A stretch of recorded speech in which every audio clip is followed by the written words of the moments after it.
शिवाय। 38वां अध्याय रुद्र संहिता सृष्टि खंड। महाप्रलय काल में केवल सद्ब्रह्म की सत्ता का प्रतिपादन, उस निर्गुण निराकार ब्रह्म से ईश्वर मूर्ति सदाशिव का प्राकट्य, सदाशिव द्वारा स्वरूपभूत शक्ति अंबिका का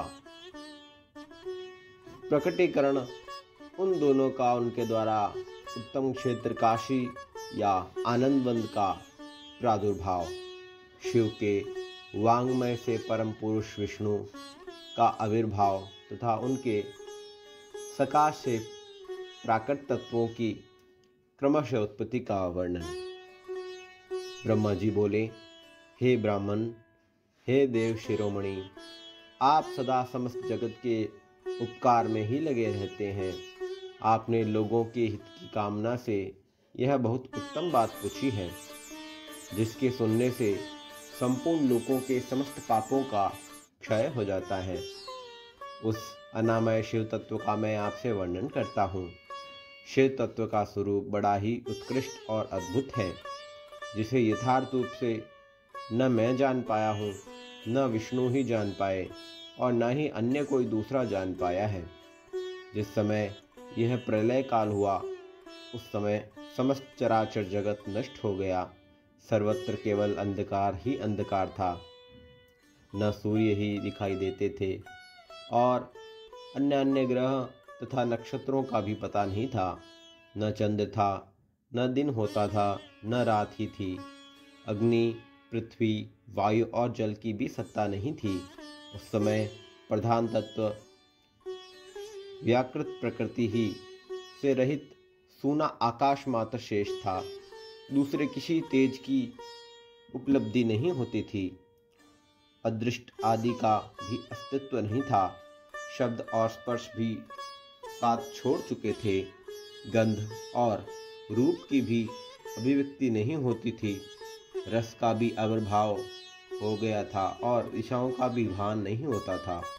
इस प्रकार सब और निरंतर सूची भेद घोर अंधकार ही फैला हुआ था। उस समय तत्सत ब्रह्मा, इस श्रुति में जो सत्य सुना जाता है, वह एकमात्र वही श्रेष्ठ है। जब यह वह ऐसा जो इत्यादि रूप से निर्दिष्ट होने वाला भावात्मक जगत ही नहीं था, उस समय एकमात्र वह सत्य ही शेष था, जिसे योगी जन अपने हृदयाकाश के भीतर निरंतर रखते हैं।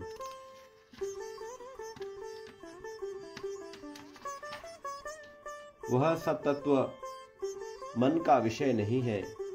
वाणी की भी वहां तक कभी पहुंच ही नहीं सकती। वह नाम तथा रूप रंग से भी शून्य है। वह न सूक्ष्म है, न कृश है, न हस्व है, न दीर्घ है, न लघु है, न गुरु ही है।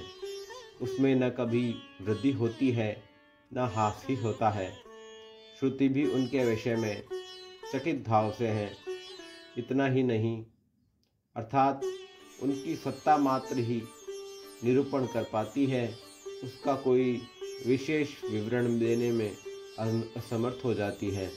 वह सत्य ज्ञान स्वरूप, अनंत परमानंदमय परम ज्योति स्वरूप, अप्रमेय, आधार रहित, निर्विकार, निराकार, निर्गुण, योगी गम्य, सर्वव्यापी, सबका एकमात्र कारण, निर्विकल्प, निराम, माया शून्य, उपद्रव रहित, अद्वितीय, अनादि, अनंत, संकोच विकास से शून्य तथा चिन्मय है, जिसे परब्रह्म के विषय में ज्ञान और अज्ञान से पूर्ण शक्तियाँ द्वारा इस प्रकार ऊपर बताए अनुसार विकल्प दिए जाते हैं। उसने कुछ काल के बाद सृष्टि का समय आने पर द्वितीय होने की इच्छा प्रकट की है। उनके भीतर एक से अनेक होने का संकल्प उदित हुआ। तब उस निराकार परमात्मा ने अपनी लीला शक्ति से अपने लिए मूर्ति आकार की कल्पना की। वह मूर्ति संपूर्ण ऐश्वर्य गुणों से संपन्न, सर्वज्ञानमयी, शुभ स्वरूपा, सर्वव्यापिनी, सर्वरूपा, सर्वदर्शिनी, सर्वकारिणी, सबको एकमात्र वंदनीय, सर्वदा सब कुछ देने वाली और संपूर्ण संस्कृतियों का केंद्र थी। उस शुद्ध निरूपणी ईश्वर मूर्ति की कल्पना करके वह अद्वितीय, अनादि, अनंत, सर्व प्रकाशमय, चिन्मय, सर्वव्यापी और अविनाशी परब्रह्म अंतर्हित हो गया। जो मूर्ति रहित परब्रह्म है, उसी की मूर्ति चिन्मय आकार भगवान सदाशिव है। अर्वाचीन और प्राचीन विद्वान उन्हीं को ईश्वर कहते हैं। उस समय एकाकी रहकर शिक्षानुसार विहार करने वाले उन सदाशिव ने अपने विग्रह से स्वयं ही एक स्वरूप भूता शक्ति की सृष्टि की, जो उनके अपने श्री अंग से कभी अलग होने वाली नहीं थी। उस पराशक्ति को प्रधान प्रकृति, गुणवती माया, बुद्धि तत्व की जननी तथा विकार रहित बताया गया है। वह शक्ति अंबिका कही गई है। उसी को प्रकृति, सर्वेश्वरी, त्रिदेव जननी, नित्या और मूल कारण भी कहते हैं। सदाशिव द्वारा प्रकट की गई उस शक्ति की 8 भुजाएं हैं। उस शुभ लक्षण देवी के मुख की शोभा विचित्र है। वह अकेली ही अपने मुखमंडल में सदा पूर्णिमा के एक सहस्त्र चंद्रमा की क्रांति धारण करती है। नाना प्रकार के आभूषण उनके श्री अंग की शोभा बढ़ाते हैं। वह देवी नाना प्रकार की गतियों से संपन्न है और अनेक प्रकार के अस्त्र शस्त्र धारण करती है। उनके नेत्र खिले हुए कमल के समान जान पड़ते हैं। वह अचिंत्य तेज से जगमगाती रहती है। वह सबकी योनि है और सदा उद्यमशील रहती है। एकाकीन होने पर भी वह माया संयोगवशात अनेक हो जाती है।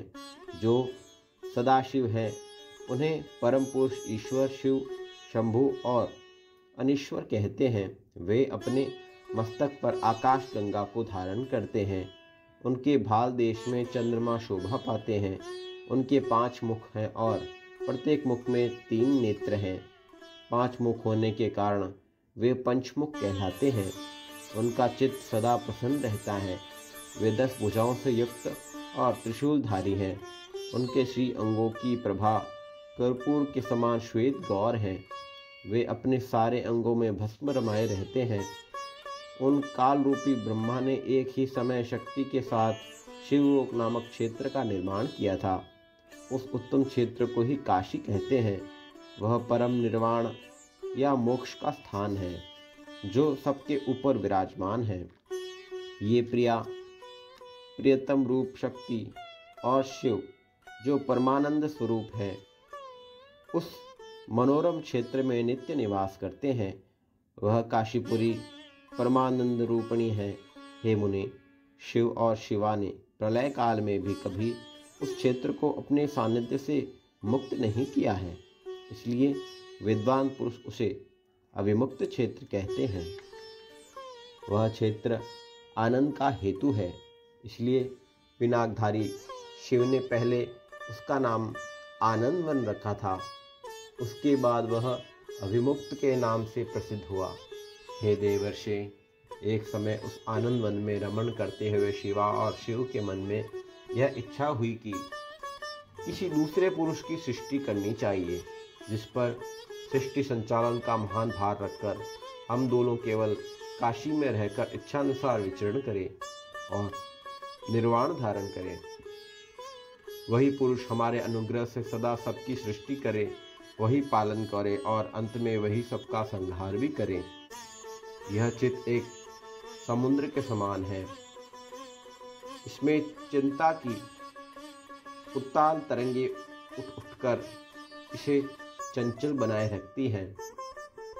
इसमें सत्वगुण रूपी रत्न, तमोगुण रूपी ग्राह और रजोगुण रूपी मूंगे भरे हुए हैं। इस विशाल चित्त समुद्र को संकुचित करके हम दोनों उस पुरुष के प्रसाद से आनंदकान काशी के सुखपूर्वक निवास करें। यह आनंद वन वह स्थान है जहाँ हमारी मनोवृत्ति सब ओर से सिमटकर इसी में लगी हुई है तथा जिसके बाहर का जगत चिंता से आतुर प्रतीत होता है, ऐसा निश्चित करके शक्ति सहित सर्वव्यापी परमेश्वर शिव ने अपने वाम भाग के 10वें अंग पर अमृत का सिंचन किया। वहाँ उसी समय एक पुरुष प्रकट हुआ जो तीनों लोकों में सबसे अधिक सुंदर था। वह शांत था, उसमें सत्व गुण की अधिकता थी तथा वह गंभीरता का अथाह सागर था। मुने, क्षमा गुण से युक्त उस पुरुष के लिए ढूंढने पर भी कहीं कोई उपमा नहीं मिलती थी। उसकी क्रांति इंद्रनील मणि के समान श्याम थी। उसके अंग अंग से दिव्य शोभा छिटक रही थी। वह नेत्र प्रफुल्लित कमल के समान शोभा पा रहे थे।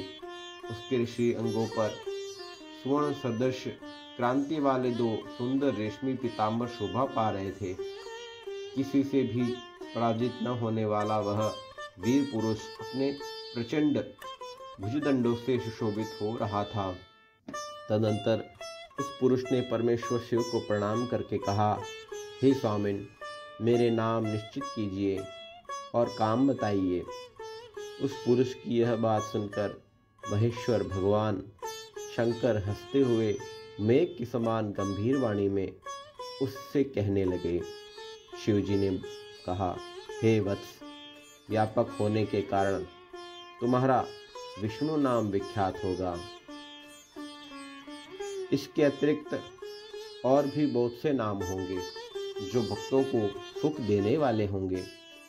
तुम सुस्थिर होकर उत्तम तप करो, क्योंकि वही समस्त कार्यों का साधन है। ऐसा कहकर भगवान शिव ने श्वास मार्ग से श्री विष्णु को वेदों का ज्ञान प्रदान किया। तदंतर अपनी प्रतिभा से कभी अच्युत न होने वाले श्री हरि भगवान शिव को प्रणाम करके बहुत बड़ी तपस्या में लग गए। शक्ति सहित परमेश्वर शिव भी पार्षद गणों के साथ वहां से अदृश्य हो गए। 12,000 दिव्य वर्षों तक तपस्या करने के पश्चात भी विष्णु अपने अभीष्ट फल स्वरूप सर्वस्व देने वाले भगवान शिव का दर्शन प्राप्त न कर सके। तब विष्णु को बड़ा संदेह हुआ। उन्होंने हृदय में शिव का स्मरण करते हुए सोचा कि अब मुझे क्या करना चाहिए। इसी बीच शिव की मंगलमयी आकाशवाणी हुई कि संदेह दूर करने के लिए पुनः तपस्या करनी चाहिए। शिव की उस वाणी को सुनकर विष्णु ने ब्रह्मा के ब्रह्म में ध्यान को अवस्थित कर पुनः दीर्घ काल तक अत्यंत कठिन तपस्या की। तदंतर ब्रह्मा की ध्यानावस्था में श्री विष्णु को बोध हो गया और वे प्रसन्न होकर यह सोचने लगे कि अरे, वह महान तत्व क्या है। उस समय शिव की इच्छा से तपस्या के परिश्रम से निरंतर विष्णु के अंगों से अनेक प्रकार की जल धाराएं निकलने लगी। हे महामुनि, उस जल से सारा सूना आकाश व्याप्त हो गया। वह ब्रह्म रूप जल अपने स्पर्श मात्र से सब पापों का नाश करने वाला सिद्ध हुआ। उस समय थके हुए परम पुरुष विष्णु मोहित होकर दीर्घ काल तक बड़ी प्रसन्नता के साथ उसमें सोते रहे।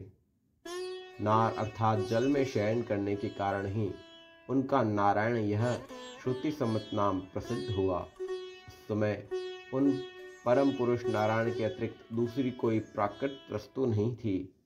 इसके बाद ही उन महात्मा नारायण देव से यथा समय सभी तत्व प्रकट हुए। हे महामते, हे विद्वान, मैं उन तत्वों की उत्पत्ति का प्रकार बता रहा हूँ, सुनिए। प्रकृति के महतत्व प्रकट हुआ और महतत्व से सत्वादि तीनों गुण, इन गुणों के भेद से भी त्रिविध अहंकार की उत्पत्ति हुई। अहंकार से 5 तन्मात्राएं हुई और उन तन्मात्राओं से 5 भूत प्रकट हुए। उसी समय ज्ञानेंद्रियों और कामेंद्रियों का भी प्रादुर्भाव हुआ। हे मुनिश्रेष्ठ, इस प्रकार मैंने आपको तत्वों की संख्या बताई है। उनमें से पुरुष को छोड़कर शेष सारे तत्व प्रकृति से प्रकट हुए हैं, इसलिए सब के सब जड़ हैं। तत्वों की संख्या 24 है। उस समय एकाकार हुए 24 तत्वों को ग्रहण करके वे परम पुरुष नारायण भगवान शिव की इच्छा से ब्रह्म रूप जल में सो गए। ओम नमः शिवाय। श्री शिव महापुराण रुद्र संहिता सृष्टि खंड 38वां अध्याय संपूर्ण हुआ।